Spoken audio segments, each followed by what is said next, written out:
नमस्कार, आप देख रहे हैं आज की आवाज। मैं हूं शंकर पोद्दार। बीते दिनों पूर्व अररिया जिला के प्रखंड नरपतगंज के मध्य विद्यालय कन्हेली की शिक्षिका शिवानी वर्मा उत्तर प्रदेश के बाराबंकी जिले की निवासी को अपराधी द्वारा गोली मारकर हत्या कर दिया गया था। इसी एवज में शिक्षिका की बहन के द्वारा नया मोड़ सामने आ रहा है। शिक्षिका की बहन ने बताया कि स्कूल के शिक्षक ने ही शादी का दबाव 1 साल पहले बनाया था, तो शादी नहीं करने की बात को लेकर उन्होंने मना कर दिया। मना करने के बाद उन्होंने यह घटना को अंजाम दिया। आइए पूरा सुनते हैं क्या कह रही है शिक्षिका की बहन। मैं प्रशासन से अपनी बहन के हत्यारों की कड़ी से कड़ी सजा, जैसे कानूनी होनी चाहिए कार्रवाई, वैसे उन पर कार्रवाई चाहती हूँ।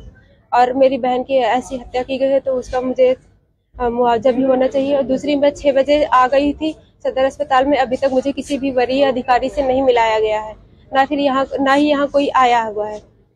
और मेरी बहन की जहाँ तक मतलब जो भी घटना स्थल पे हत्या हुई है तो उसके बारे में मुझे पहले बता दें। लगभग 1 वर्ष पहले उसी के विद्यालय का एक रंजीत नाम का टीचर था, वो भी उस पर शादी का दबाव बनाया था। बोला कि आप भी यूपी को, आप भी बीपीएससी टीचर, मैं भी हूँ, तो मुझसे शादी कर लो। जिसका विरोध मेरी बहन ने कर दिया था। बोला कि नहीं, मुझे यूपीएससी की तैयारी करनी है, मुझे शादी नहीं करनी है, और अभी मेरी 2 बड़ी बहन है।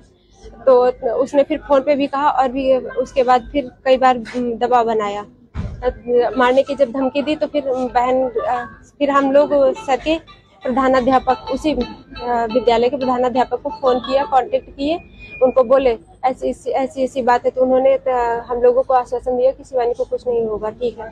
लेकिन इसके बावजूद भी जब वो आती थी स्कूटी से तो रास्ते में रंजीत के द्वारा और उसके दोस्तों के द्वारा बाइक से बहुत तेजी से, उसी के विद्यालय का अध्यापक है जिसने शादी का दबाव बनाया जी। तो वो धूल उड़ाते हुए निकलता था जिससे कहीं एक्सीडेंट हो जाए या फिर कुछ हो जाए। तो इसकी भी सूचना शिवानी ने अपने प्रधानाध्यापक को दी थी। फिर उसके बाद से बीच में थोड़ा ठीक हो गया और मामला शांत दिखा। और अब मुझे लगता है कि तो उसने इतने दिन बाद ऐसा किया जिससे कि उस पर शंका न जाए। मुझे ऐसा लगता है कि उसने हत्या करवाई है अन्य लोगों से मिलकर के। और मुझे एक चीज भी शंका होती है कि एक बार ऐसा हुआ था कि विशेषावकाश मिलता है लेडीज टीचर को यहाँ पे, लेकिन उसे बोले कि बीपीएससी टीचर को नहीं मिलेगा, तो वो अपने एचएम के खिलाफ चली गई थी डीओ ऑफिस। वहाँ सर के पूरी अपनी इस बात रखी तो डीओ सर के द्वारा प्रधानाध्यापक को उमेश यादव को फटकार लगाई गई और उनसे परीक्षा किया गया। फिर इस सब की जानकारी उस पर निकली, पेपर में भी निकाल दिया गया, तो जिससे उनकी छम को धूमिल हुई थी। तो मुझे लगता है कि ये स्कूल के ही स्टाफ ने मिलकर के, बाकी उसकी कोई इधर उधर कोई बात ही नहीं चलती थी। अभी वो पढ़ाई ही करती है। टीचर के बारे में आरोप लगा रही हैं आप, जी कितने दिन पहले का?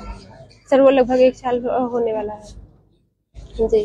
और अब उसने ऐसा किया होगा, मुझे ऐसा लगता है कि घर वालों को इस पर शक न जाए, कि इसलिए मुझे लगता है इतने दिन बाद उसने ऐसा